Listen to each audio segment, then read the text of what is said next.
Bismillah ar-Rahman ar-Rahim. Inshallah, we'll be carrying on with al-masah al-khuffayn. Talking about wiping over leather socks. Before I start, Alam Gheer, tell me some of the rules we took with regards to this. Is a person who needs to make a ghusl on hadath akbar, are they allowed to say that, let me wash my body, but I don't want to take off my leather socks, so what I will do is I'll just wipe over it? No, Sheikh. So that's in hadath? It is only allowed in Hadith Asghar. Hadath Hadith asghar. Akbar, we have to take the whole ghusl or the yammum. Yeah. And how much a resident is allowed to wipe over for how many days? A resident is for 24 hours, a day and a night, and Musafir is for 72 hours, 3 days, 3 nights. If a person starts off as a resident and then they become a traveler within the same day, how many days are they allowed to wipe for? Huh? 3 days and 3 nights. And the opposite, if they start off as a traveler and then they become resident? As soon as their status of Musafir is finished, they have become Muqim, the what do you call it, the wudu has to be redone. No, not the wudu has to be redone. No, I mean the Muqim, he has a Muqim status, so it will be only valid for 24 hours. Let me ask you again. If somebody travels, if somebody was traveling and on the second day, they decide to go home and they become a resident, what do they do now?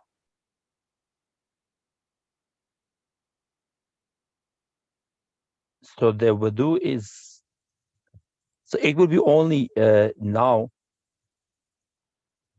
Is he still allowed to wipe or no? I think it's only allowed for it's 1 day is already 1 day. Like You his said 1 day is his 1 day is finished. He used it when he was traveling.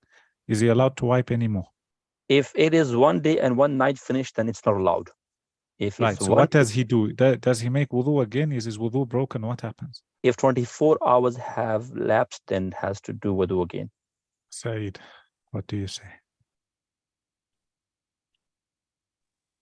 So the scenario was if he was traveling for 2 days and then He was traveling for 2 days and then he went home a second day.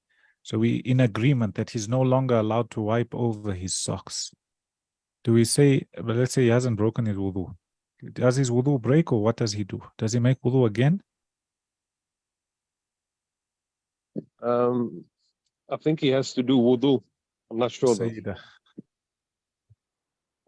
He need to remove his socks and just wash his feet, like And just to wash his feet. That's according to Hanafi. the Hanafi. Yes. Yes. So you have to remember that. And I explained to you the mas'ala. That was what Sheikh. Pardon? That was what Sheikh Umar was asking about in the chat, in the study group. So what's the specific ruling? So you only wash the feet then? I explained to you guys, you only wash the feet about 5 times yesterday. Sheikh, I remember that, but I thought it will be preferred to do the whole wudu. Hey, we're not talking about preferred. We're talking about what does he do. Preferred, it can be preferred for him to make ghusl even. Anything can be preferred. Understand? Right.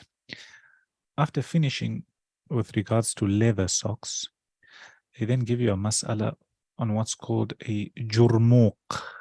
Okay? Jurmuq. Jurmuq is similar to a shoe, but it's like a leather shoe. I'll show you a picture of it now. Show you a picture of it. Yes, it is.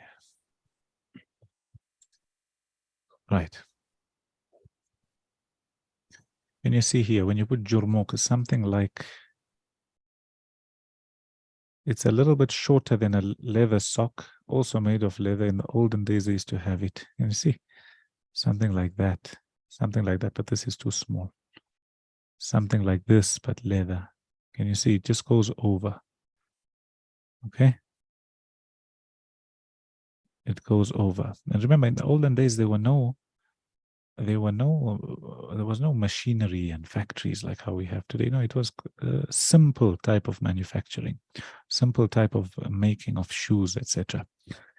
So they tell you if a person is wearing a jurmuq, which is it's a little bit shorter than the leather sock, he's still allowed to wipe over it on condition that when he wore the leather sock, for example, then this jurmuq is like a shoe. Just imagine it to be a shoe. He wore that also, on condition that he wore it on tahara. Okay? So then he doesn't have to take off that jurmuq. He can just wipe straight over it. So that's the condition. Thereafter, they give you what's called jawrab or jawrabain. Jawrabain are normal socks. Now, in the Hanafi madhab, there's two opinions. First is Imam Abu Hanifa. He says that it's not allowed. Okay? It's not allowed. And then he says if it's this sock is what they call muna'al. Okay? Muna'al or mujallad. Say mujalladain or muna'alain.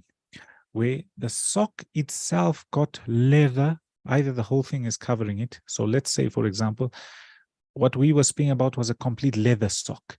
Now let's say you've got a cotton sock, example, but this cotton sock is covered in leather. So the inside is cotton, the outside is leather. Here, according to him, you'll be allowed to wipe over it. Or it's muna'al, which means the bottom part where the foot is, that's got leather. And the top part is extremely thick, so thick that if he had to wet it, water doesn't seep through or it doesn't absorb any water. Okay? Here, so you've got three masail, just so you understand. You've got what's called something called mujalladain. Okay?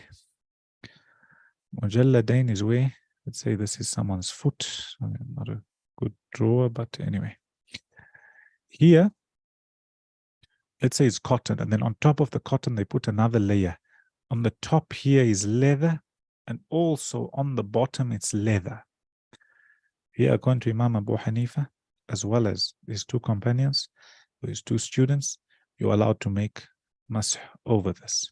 Or, he says, if it's muna'al. Muna'al from the word na'al, like shoes. So let's say here, the difference is this one got leather on the bottom here.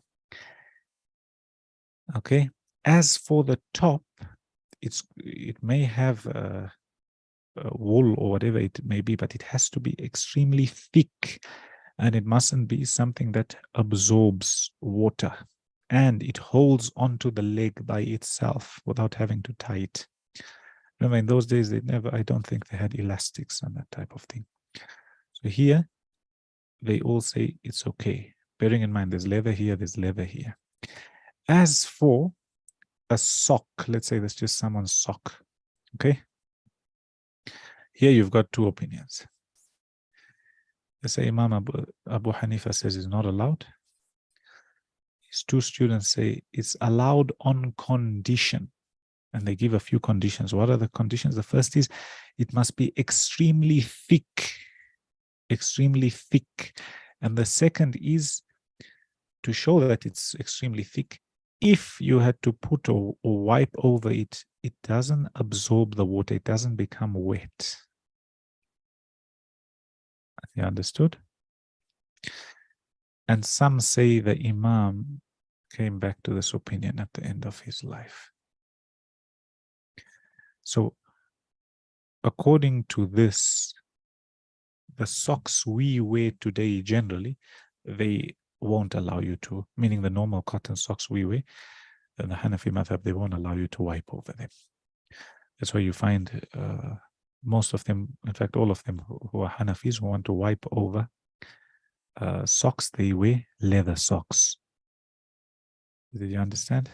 You first had a jurmuk, which is like a shoe. Then you had a jawrabain, and this type of socks you can have a few.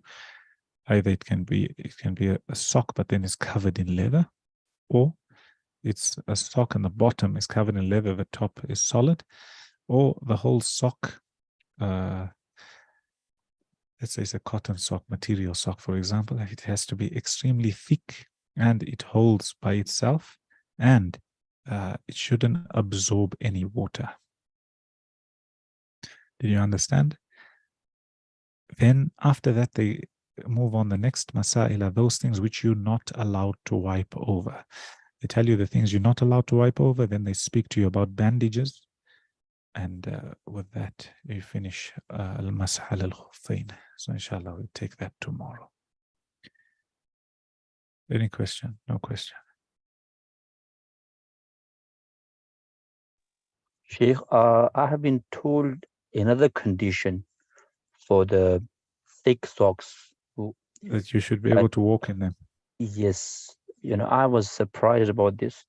So this, I don't know. Someone said to me, ask someone in a mile or 2 miles if you walk, and they are still intact. Yeah. So basically, what they're trying to say is that the sock should be extremely thick. That's what they're trying to say. So it's like a shoe on its own. You understand?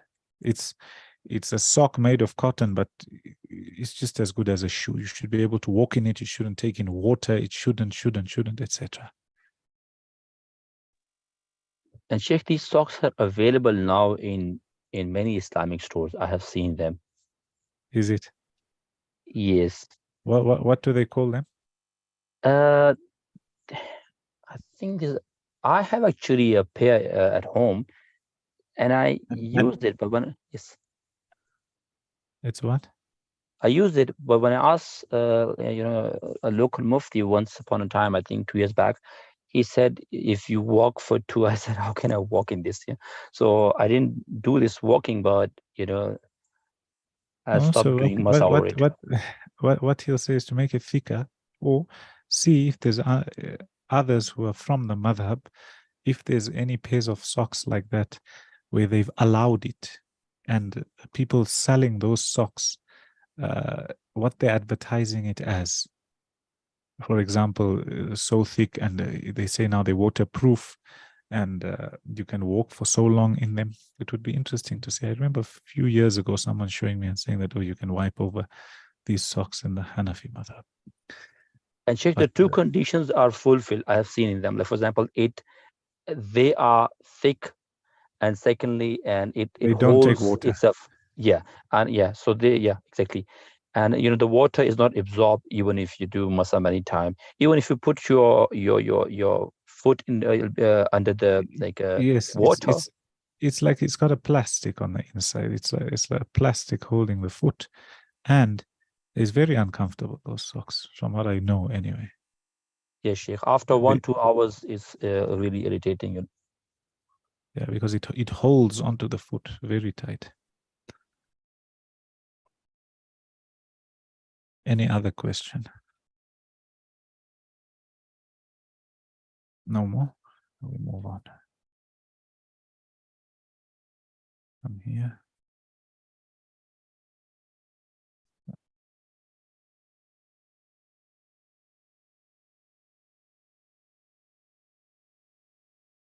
Did you guys revise?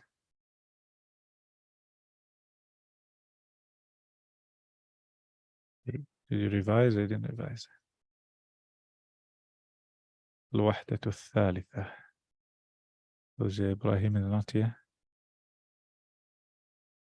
Okay, when Ibrahim comes, and Omar comes, remind me to ask you on module 3. And move on to, we carry on with where we were in module 5.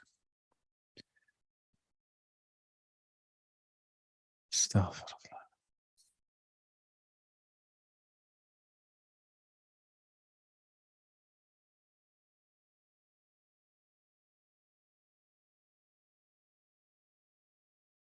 Right, you've got الزوج and الزوجة. Said, read الزوج. I'll read on الزوجة.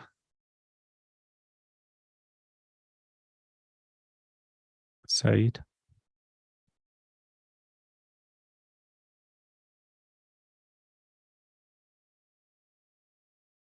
سيدة. Yeah. You can read Assalamu alaikum. Nuzha, you can read Oh, as yes, I'm not able to read. I'm currently driving, but I'm able okay, to talk and I'm not able to read. carry on driving. Nuzha, you can be الزوجة. Okay. Right, start and Assalamu translate. alaikum.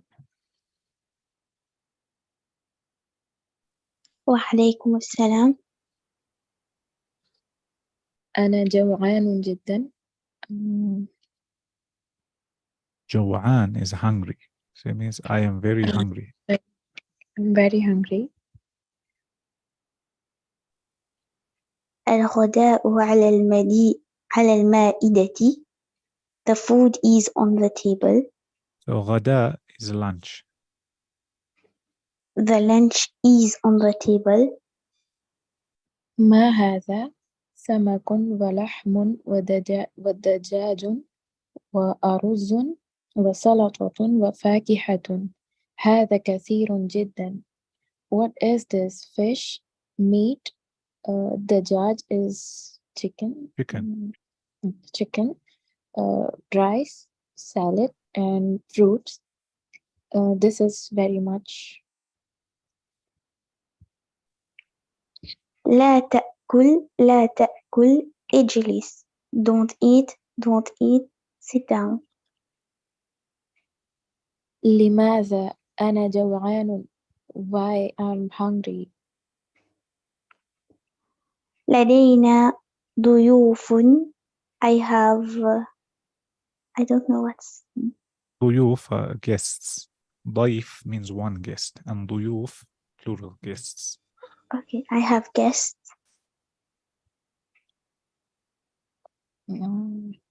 لدينا ضيوف من we have guests. من Who man is who? Sorry. Who? والدي ووالدتي وأخي. أين ضيوف؟ Sorry. My father, my mother, and brother. أين الضيوف? Where are the guests? أين not the zoo. ضيوف. Where are في the غرف. guests? في غرفة الجلوس. In the living room. Well done. And you've got here Nuzha, you can read the first line, say the second line and translate. ضيوف guest. جوعان hungry. مائدة table. سلطة salad. يجلس to sit. يجلس, he is sitting. He is sitting. زوجة wife. زوج husband. دجاج chicken. لحم meat.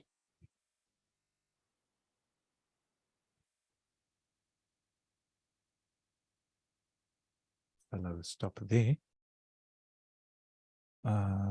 Any questions? Wednesday we don't usually have a lesson, so today we'll have a quick lesson. Anyway, it won't take that much. Any questions, or I can move on to Nahu?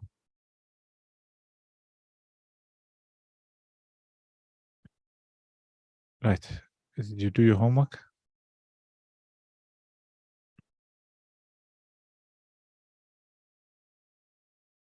You guys do your homework or no? Yes, Sheikh. Right. What Alam Gheer? Give me one of the words. After that, Sayyida. After that, Sayyid is driving. Okay, Alam Gheer, give me the first three words. يضرب تضرب يضربون.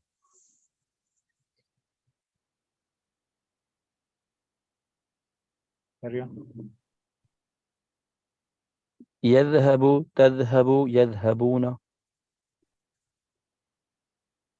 Carry on. يسمع تسمع يسمعون. يسمح تسمح يسمحون. ينصر تنصر ينصرون. You gave us everything. To recap for those who weren't here, you said that you've got the past tense, huh? Masaha yamsahu, right? Yasmahu, not. No, he gave another word. Okay.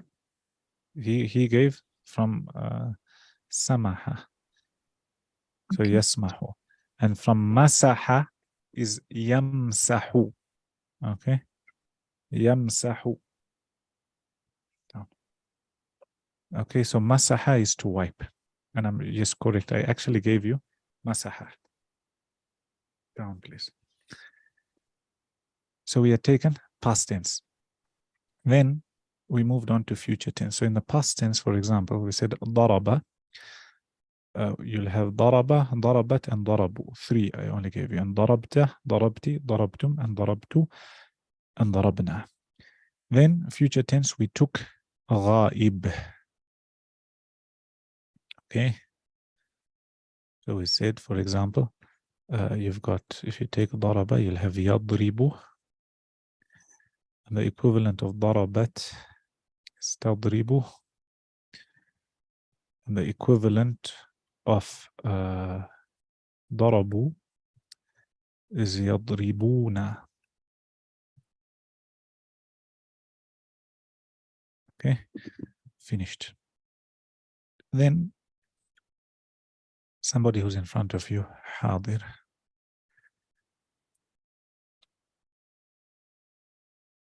For masculine, you say tadribu. It's exactly the same as this one here.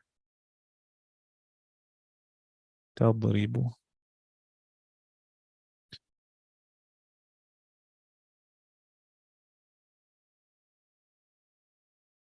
For feminine, you say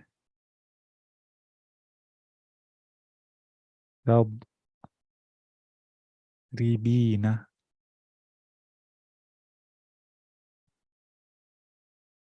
This one here can see is yadribuna. This is tadribina. Okay. And to say you for plural, you say tadribuna. Okay.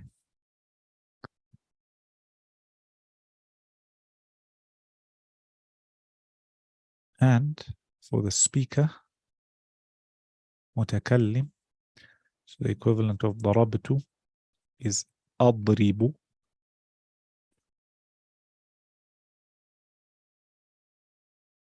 And we, which is darabna, becomes nadribu. Okay, so these you learn them.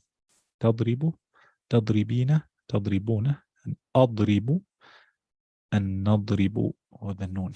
Now what I want you to notice is getting back to our awzan, on fa'ala. We said fa'ala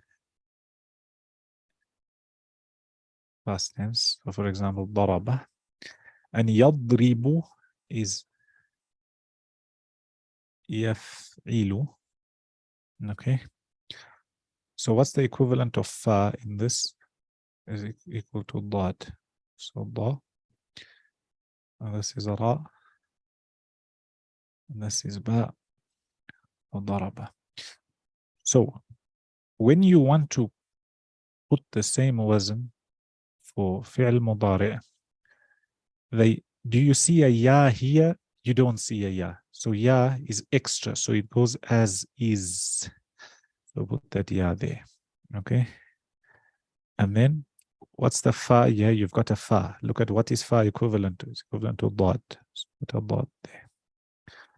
Ain. What's ain equivalent to? Ra. Taradi. Lam. What's lam equivalent to? Ba. Can you see? And you get yadribu. What's the extra word here? Ya. Okay. So if you notice the ones that are ghaib, this one got an extra ya, this one got an extra ta, this one got an extra ya, this one got extra ta, that one got extra ta, this one got extra alif, and this one got extra noon. So they say that one of the signs for a fi'l to be mudari' is it has one of these extra words. Okay, either it's got an extra ya in the front, or it's got an extra ta in the front, or it's got an extra alif in the front, or it got an extra noon in the front. Some people say atayna, and some people say anaitu. Okay, that's how you gather. So if you see someone asks you, is this a verb fi'l madi or fi'l mudari'? And they said yadribu, immediately you say fi'l mudari'. Why? Because it's one of the signs of fi'l mudari' is it will have either an extra ya, an extra ta, an extra alif, or an extra nun. Nadribu, fi'l madi or mudari'? Mudari'. Why? Because it's got a nun. Ahfadhu, fi'l mudari'. Why? Because it's got an alif. Okay? So that's the second point in today's lesson. The third point, yesterday, we had mentioned that you've got different awzan, okay? Different weights on the words. And we started off with words which are made up of 3 letters, okay, originally. So, for example, you've got daraba, sami'a, hasiba, nasara, etc. We said they can come on 6 different weights. Okay, 1, 2, 3, 4, 5, 6. And we said similarly, when you're weighing, everybody goes back to kgs. For example, we agreed that we'll go back to kgs. So everybody who's weighing a fi'l, they go back to fa'ala. Okay, so all these weights. So I'm going to write fa'ain and lam and yaf'alu. This is the fi'l mudari, okay? That side is past tense, that side is future tense. So the same thing here. The same thing here, because you're weighing it. It's only the haraka that's going to be different. Same thing here. Same thing here. Same thing here. And here you've got the same thing. Here you've got the same thing. Here the same. Here the same. And here the same. Right. What are we going to change here? We're going to change according to the harakat. Okay? So for example, when you're weighing daraba, what's daraba equivalent to? Daraba is equivalent to fa'ala. Okay? So no side all got fatha. Then fi'l mudari of it is yadribu. So it's on the weight of yaf'ilu. Okay? So this on the weight of, and this is equivalent to daraba. So daraba yadribu is equivalent to fa'ala yaf'ilu. And then you've got another one which is fa'ala yaf'alu. So here, again, all fathas, but on fi'l mudari, it's all the same up to here. And it's got a fatha. So here's the difference. That one got a kasra and this one got a fatha. Fa'ala yaf'alu, there's a word like fataha is to open. Yaftahu, that's a ha. Fataha yaftahu. Okay? And then, again, you've got all fathas, fa'ala. Then you've got yaf'ulu. Okay? What's the difference? Only the ayn. Notice how it's only changing on the ayn, the haraka. So dhamma. So example of a word like that is nasara yansuru. Okay. Then at times the haraka in the fi'l madi might change. So you've got, for example, fa'ila, fa'ila,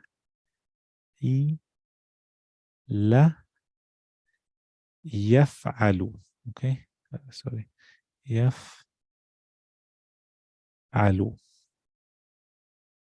So do you have a yaf'alu here? Yes, you do. But this is fa'ala yaf'alu, and this is fa'ila yaf'alu. Can you see? The word for that, for example, is fariha yafrahu, to be happy. So fariha. What changed? Just the kasra. Then you've got, sometimes this one might change. It might have a dhamma. So you got fa'ula, yaf'ulu, also a dhamma here. Okay. And they give the example of hasuna. Hasuna, yahsunu. And the last one they give you is again fa'ila, yaf'ilu, which is a similar word is hasiba, yahsibu. Okay, so yahsibu. So any word, any fi'l, any verb that you see in the Arabic language, it's made out of 3 words, meaning this 1, 2, 3. Why they say 3? Because there's some words that come that have 4. In the past tense, singular, masculine is made up of 4. It fits into one of these 6. Either like ضرب يضرب, or like فتح يفتح, or نصر ينصر, فرح يفرح, حسن يحسن, or حسب يحسب. And this is what they call a sarf. This is not grammar. But how did we get to this? Because we were speaking about fi'l mudari', and it all goes hand in hand when understanding this. And as you learn, so these are the 6.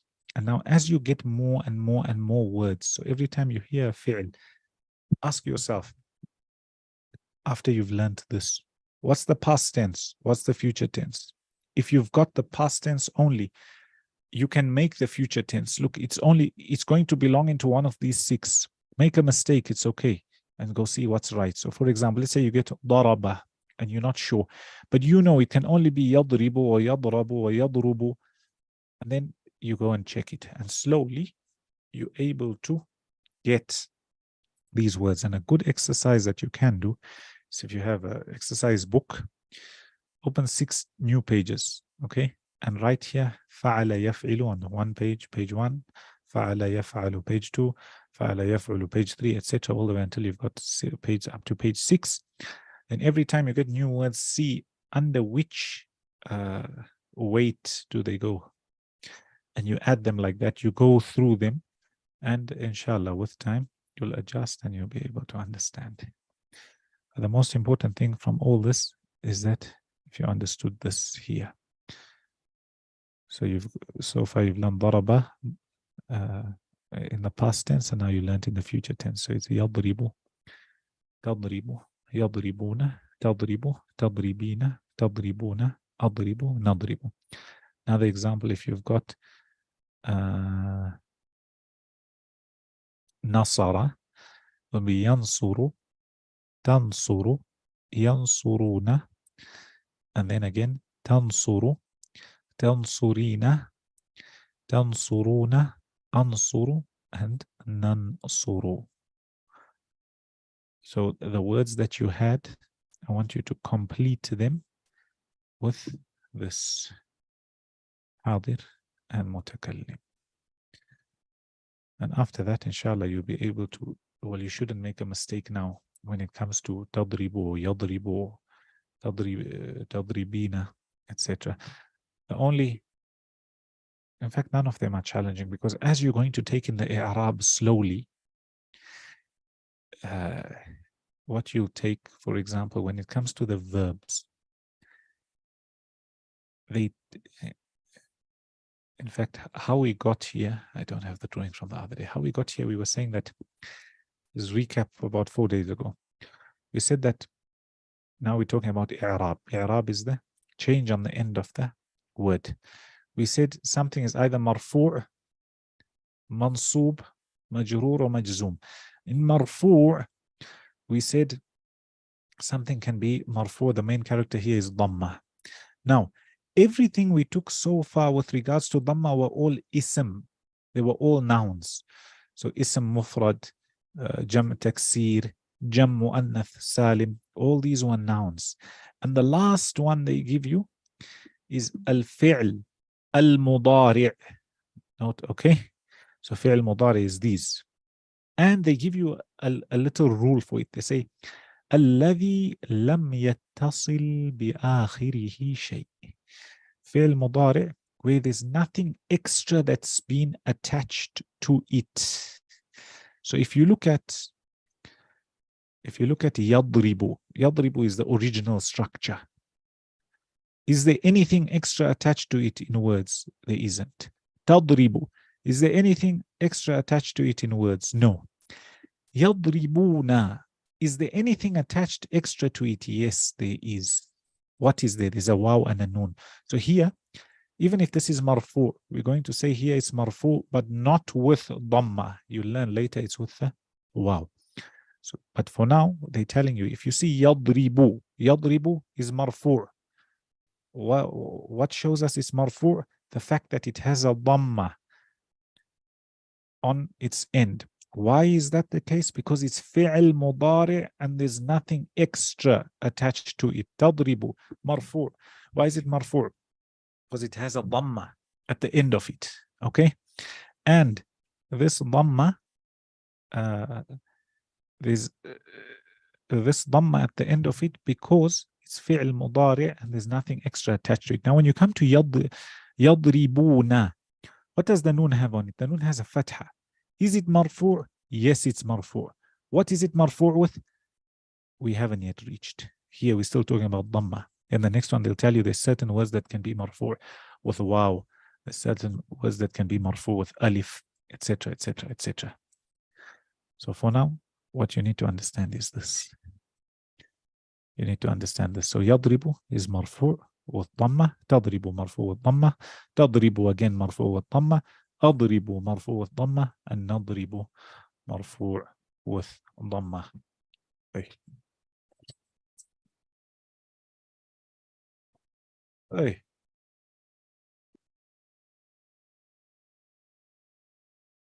You understand? Sheikh, nadribu has a waw at the end or only dhamma? نضرب only has a dhamma at the end. Okay, Sheikh.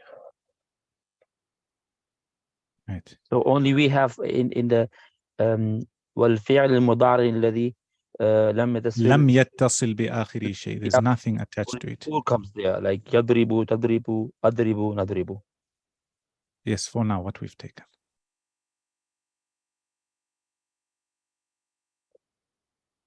Any questions? You understood?